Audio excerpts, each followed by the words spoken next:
His wit was legendary, he was a self-proclaimed genius, and he was one of the biggest celebrities of his time. Today he still is one of the most quoted authors out there, and his brilliance is only overshadowed by the disastrous circumstances of his demise.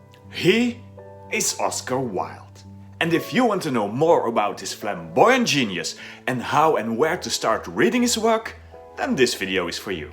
Now, as always, I will be leaving all of the books I talk about down below in the description, as well as some links to resources, to some poetry readings and to some further articles. That being said, let's dive into the life and works of Oscar Wilde. Born on the 16th of October 1854 in Ireland, Oscar Fingal O'Flaherty Wills Wilde was the second unwanted son in an Anglo-Irish Protestant household.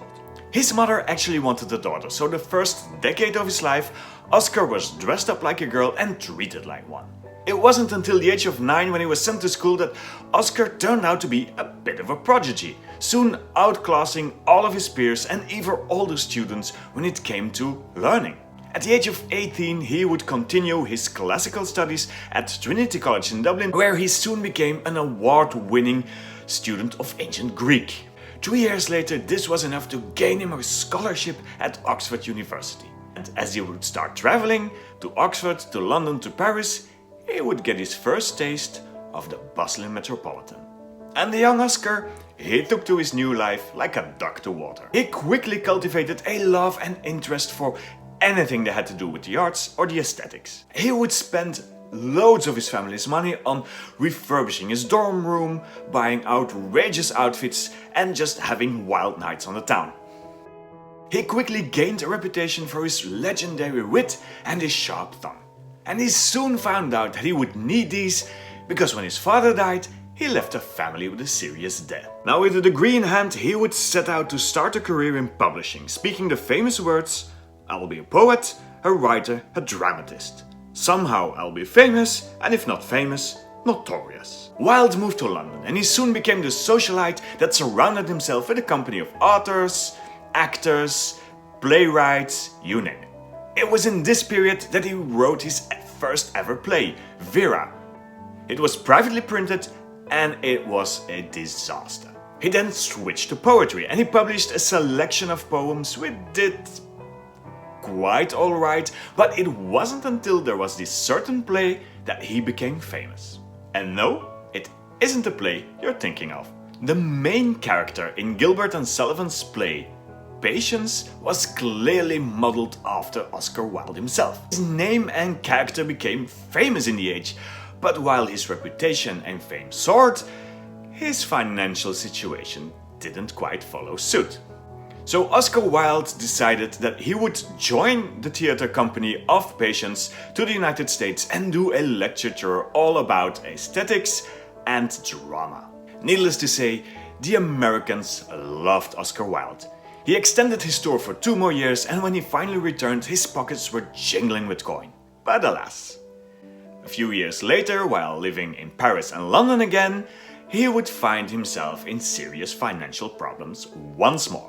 It was then that he decided to marry Constance Lloyd, and this marriage had 2 main advantages. 1, she was the daughter of a very wealthy lawyer and would bring in the necessary coin, and 2, the marriage would counter the ever-growing rumors about Wilde's fondness of men. Now, up to this point, Wilde hasn't made a name for himself as a writer yet. It would take up to his first and only novel, The Picture of Dorian Gray. Yes, it was a success, but it was also a scandal.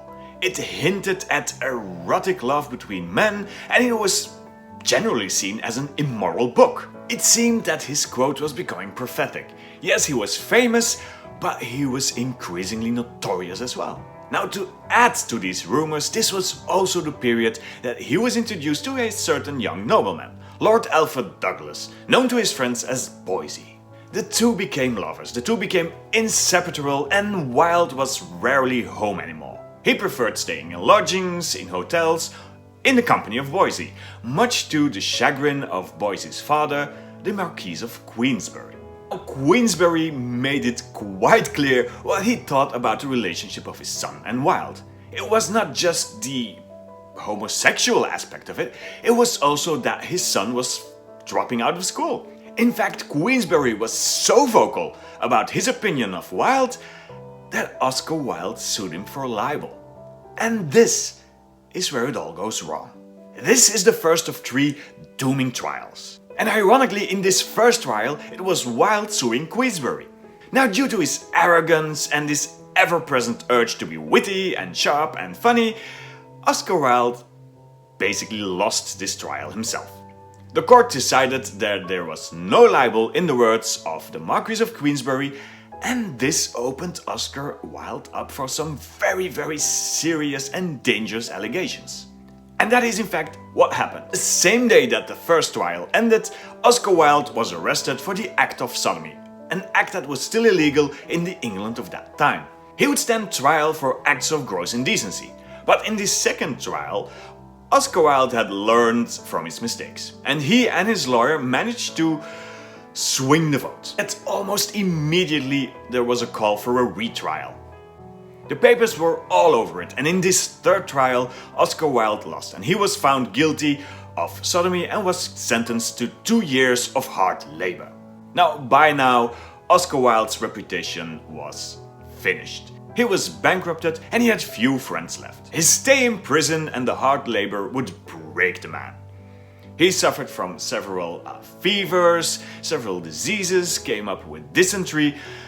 He was a mess.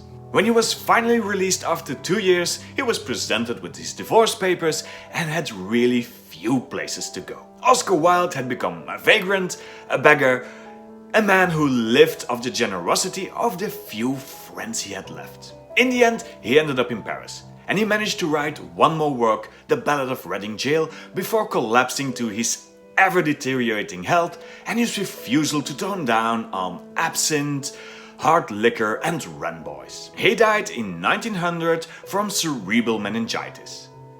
Spat out by society and all alone.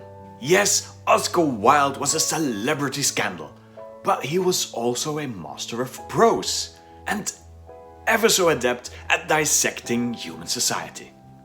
So, where do you start? Well, with Oscar Wilde, I would say it depends. Because it depends on what you like to read. Because he has a novel, he has several plays, he has poems, he has essays, he has fairy tales. You name it, Oscar Wilde probably wrote it.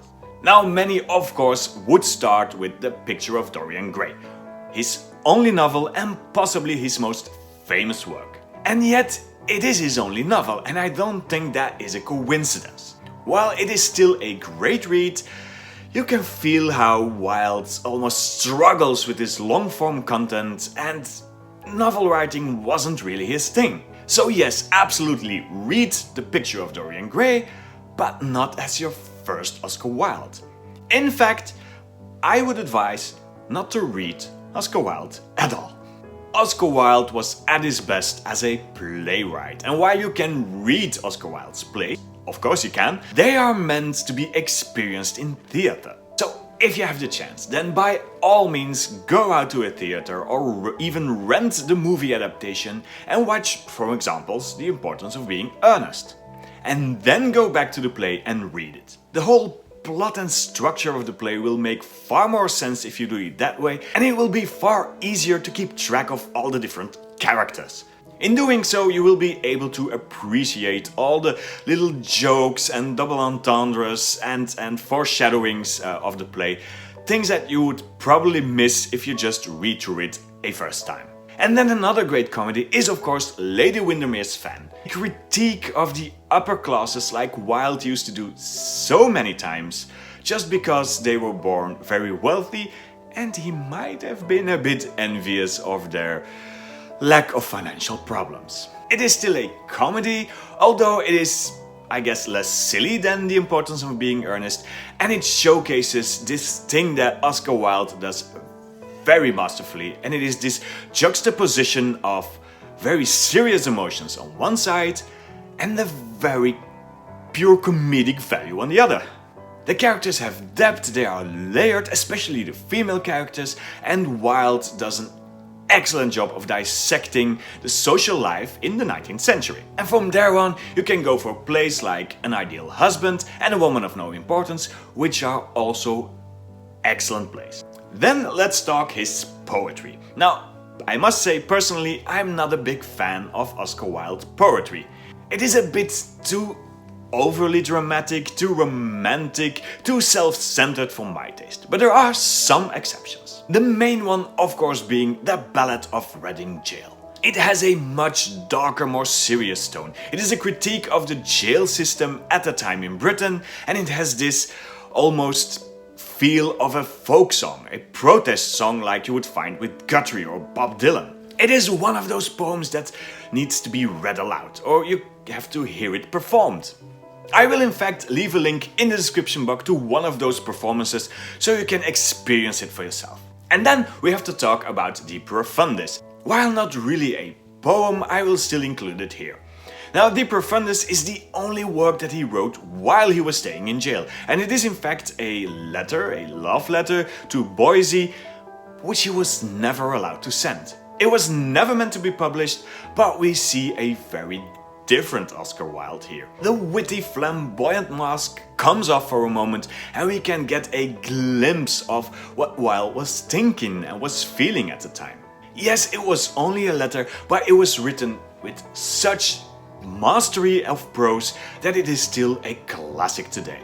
And that leaves us with his essays and his fairy tales. And I will say, I believe that they deserve much more love and credit than they get today. Oscar Wilde, throughout his life, took many lecturing tours. Mainly because of the financial revenue, but also to profess his love for art and the aesthetics. He would talk about the role of art and how it could change society and why we needed beautiful things around us. Oscar Wilde became an enormously popular keynote speaker, and his essays do mirror that feeling of how he could enrapture the public with the beauty of his words alone. His views on art and society are intelligent, well articulated, and actually quite a joy to read. And then there are his fairy tales. Oscar Wilde wrote 2 collections of original fairy tales, so no retellings of the ancient stuff. They combine everything we know and love about the classic fairy tales, but he adds that social critique, that very sharp moral, and that excellent wit he has. In fact, if you like fairy tales, then I would even say that this is a great entryway into Oscar Wilde's work. While they might not all be up to par, some of them are literary gems. And there you have it, many possible entryways into the work of a literary jack of all trades. Oscar Wilde was and still is a literary phenomenon, but he is so much more than the quote you would find on your coffee mug or your witty poster on the wall. He wasn't without his faults and he knew so. And as life scarred him and changed him, so would his work change with him. So the next time you read something by Oscar Wilde, enjoy the wit, but do try to see beyond. Yet, that's enough from me. Now I want to hear from you. Are you a Wilde child? Do you have a favorite Wilde play or book? Or do you plan to dip your toes into these wild waters? Let me know down below in the comments. I will talk Oscar Wilde some more. Leave a like, leave a comment, because those are the things that help the channel grow. And if you don't know what to comment but you still want to support this video, then why not comment a drama mask emoji? Because after all, Oscar Wilde was the most famous playwright of his age. In the meantime, thank you for watching. I appreciate you being here, and should you need some more bookish recommendations, you can always go here.